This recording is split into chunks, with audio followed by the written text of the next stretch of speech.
중요하게 살펴보아야 될 것은 하나님의 약속을 받은 사람은 그 하나님의 약속이 그대로 이루어지기까지 참고 기다려야 한다는 것입니다. 그리고 그 약속을 기다릴 때 주의 말씀이 무엇인지를 알아서 인내하며 주님을 의지해 나가야 한다라고 하는 것을 우리는 말씀 속에 볼 수가 있습니다. 아브라함 때의 기근은 아브라함을 이집트로 내려보내게 되었습니다. 그러나 다시금 그랄 땅에 와서 그곳에서 아브라함은 죽고 두 번째 기근이 이삭에게 임합니다.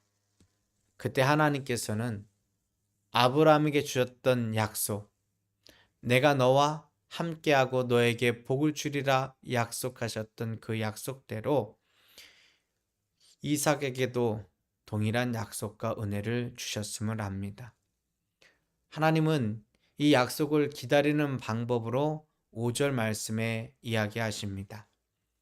아브라함이 내 음성에 복종하고 내 명령과 내 계명들과 내 규례들과 내 법들을 지켰다.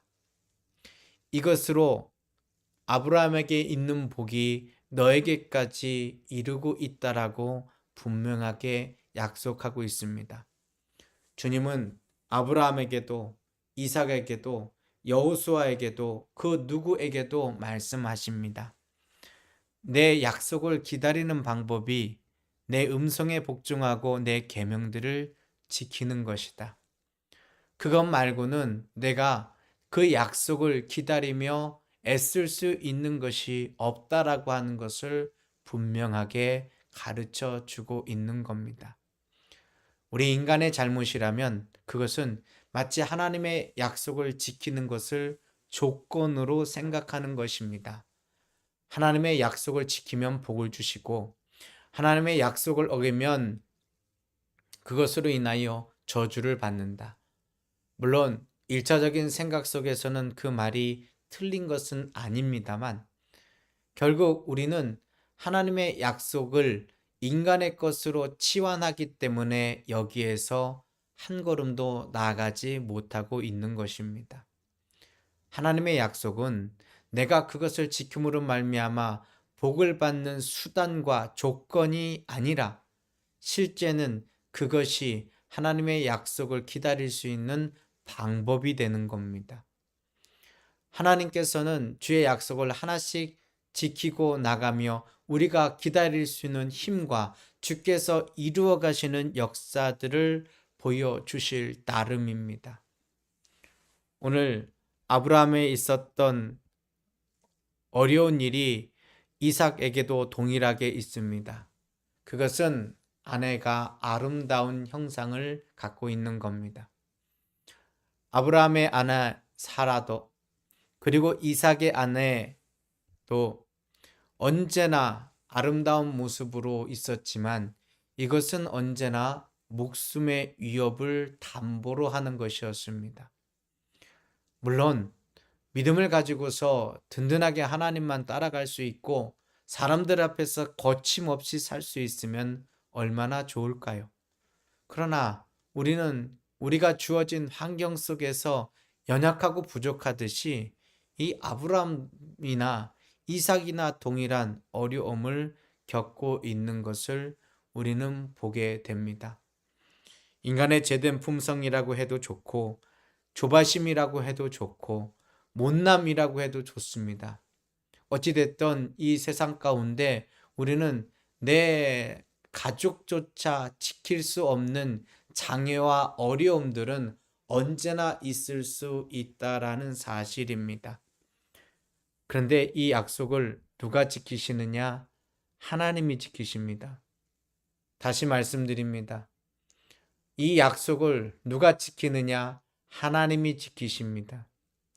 우리가 생각할 때 우리가 하나님의 약속을 지키면 하나님께서 우리에게 복을 주신다고 하는 조건으로 생각하지만 사실은 하나님이 신실하셔서 우리에게 하신 약속을 끝까지 지키신다라고 약속하셨을 뿐만 아니라 그대로 지켜 가시기 때문에 비록 우리가 넘어지고 우리의 죄된 삶이 있을지라도 거기에서 끝나는 것이 아니라 주님께서 회복시키시고 주님께서 보증해 주신다라고 하는 사실입니다.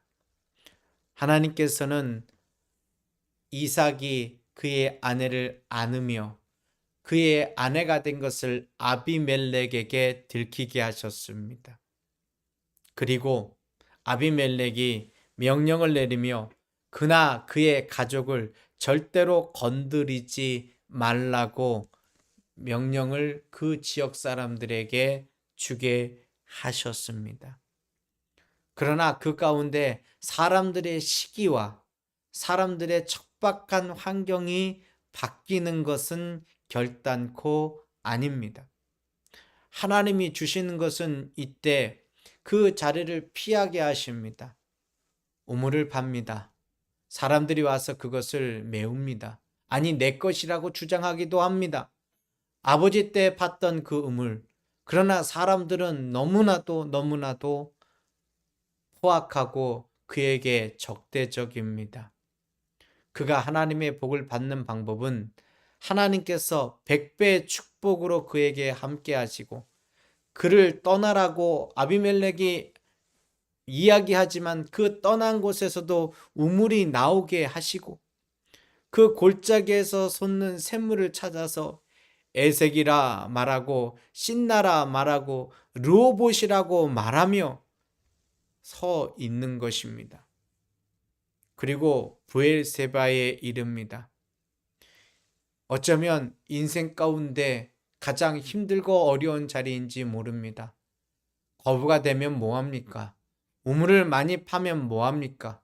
이곳저곳에 쫓기며 세상 사람들에게 치여있는 인생의 모습 속에서 무엇을 발견해낼 수 있습니까? 그런데 그때 다시 하나님께서 약속하십니다. 무슨 말인 줄 아십니까?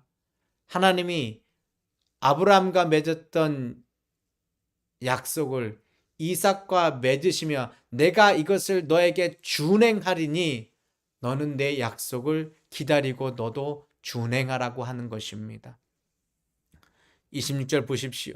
나는 내 아비 아브라함을 하나님이라 두려워 말라. 내가 너와 함께 있으면 너에게 씨에게 번성케 하리라. 거기에서 그는 제단을 쌓고 예배를 드립니다.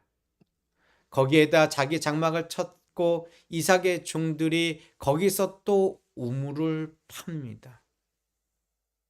이때 하나님께서 그 약속을 준행하십니다.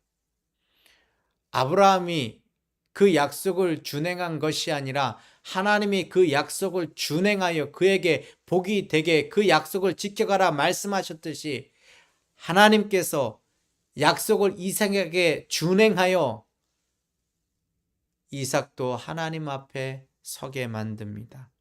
그것이 앞 2장 전에 있었던 아비멜렉이 브엘세바에서 맺었던 맹세와 같이 하나님의 사람으로 28절과 같은 고백을 하는 것입니다. 주께서 나와 함께 계심을 우리가 분명히 보았으므로 우리가 말하기를 우리 사이 즉 우리와 너 사이에 이제 맹세하자. 그리고 그 자리에서 평안하자. 너는 주로부터 복을 받을 자다 라고 얘기하면서 먹고 마시며 화친을 맺습니다. 그리고 이 자리에서 그는 다시 우물을 파고 그것을 세바, 그 아버지가 불렀던 7이라고 하는 숫자, 맹세라고 하는 히브리어와 똑같은 어근을 갖고 있는 이 세배라고 있는 이름을 하나님의 이름과 더불어 있는 브엘세바라는 이름으로 똑같이 불러 이릅니다.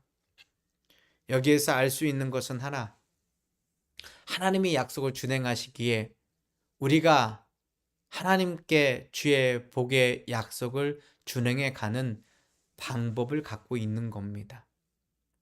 그에 반해서 쌍둥이인 그의 아들 에서는 바로 시리아 사람, 수리아 사람과 결혼을 한 것이 아니라 힛인 사람들과 결혼하여 마음의 근심을 두게 되어 그 약속을 저버리는 모습을 보게 됩니다. 그럼 왜 그렇게 주님의 약속을 준행하며 서야 할까요? 그 이유는 예수님께서 천국에 대한 비유 속에서 분명하게 우리에게 알려주고 있습니다. 10명의 처녀가 마지막까지 신랑 올 때까지 기다릴 수 있는 것은 기름을 준비하는 그 절차대로 준비하고 애쓰고 있을 때 가능한 겁니다. 신랑은 그들이 보기에 늦게 오는 것 같지만 그 올 때까지 준비할 기름이 있는가 그들에게 물어보고 있는 겁니다. 이 기름이 있어야 마지막에 그들은 신랑을 맞이할 수 있는데 이 기름을 기다리는 방법은 그 약속을 기다리며 하나씩 하나씩 실천해 가는 방법밖에 없다라는 것을 우리는 알아야 합니다. 깨어 있으라 이야기하며 우리에게 말씀을 지키라고 약속하실 때 그것을 기다릴 수 있는 믿음이 우리에게 있어야 합니다. 달란트의 비유도 마찬가지입니다. 하나님의 나라에 우리에게 주신 것을 끝까지 그 약속을 준행하며 서는 자에게, 시간의 약속을 기다리는 자에게 하나님께서는 모든 것을 착하고 충성된 종이라고 이끌어 가실 수 있다라고 하는 것입니다. 피지백 계급의 사람에서 왕후가 되어버린 에스더의 이야기. 그녀는 어릴 적 부모를 잃고 고아로 자랐습니다. 그에게는 아무것도 남아있지 않은 것처럼 보이지만 삼촌 모르드게를 통하여 어여쁘게 자랄 때 사실은 하나님께서 그를 책정하셔서 이스라엘을 구원할 사람으로 약속하시고 인도하셨을 따름입니다. 우리야 시간이 지난 다음에 하나님의 약속이 무엇인 줄 알지만 하나님께서는 미리 작정하시고 예정하신 삶 속에 그의 삶을 이끌어 가시니 왕궁의 사람들은 모두 그를 어여쁘게 여기며 결국 왕후의 자리에 올립니다. 그리고 내시들 가운데 반란을 일으키려고 했던 것을 모르드게의 귀에 들리게 하시고 그 소식이 왕후의 에스더에게 들리게 하시고 에스더를 통하여 왕을 통하여 위협을 막으신 것도 단순하게 위기 관리의 차원이 아니라 하나님의 큰 뜻 가운데 그려진 그림의 연속이라고 하는 겁니다.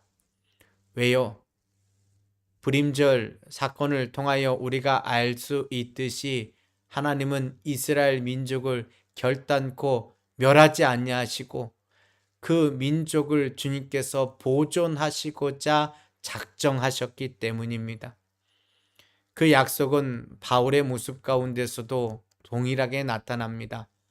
바울은 오늘 25장에 있는 두 번의 재판까지 총 가이사에 가기 전까지 4번의 재판을 받습니다. 그리고 그가 그 가운데 수십 명의 사람들이 그를 죽이려고 애를 씁니다. 그럼에도 불구하고 그의 삶 가운데 죽음이 이르지 아니한 것은 내가 가이사 앞에 서야 하리라고 하는 주님의 약속을 주님께서 이행해 가시기 때문에 그는 결단코 죽지 않은 겁니다. 이제 삶에서 내가 말씀을 지켜야 한다라는 부담감은 내려놓으십시오. 그 말씀을 지킴으로 말미암아 주의 약속을 이루어갈 수 있는 힘과 용기와 도구를 얻을 따름입니다. 진짜 약속을 지키며 힘겨운 일을 힘들지 않고 기쁘게 하시는 분은 오직 하나님 한 분이십니다. 감사합니다.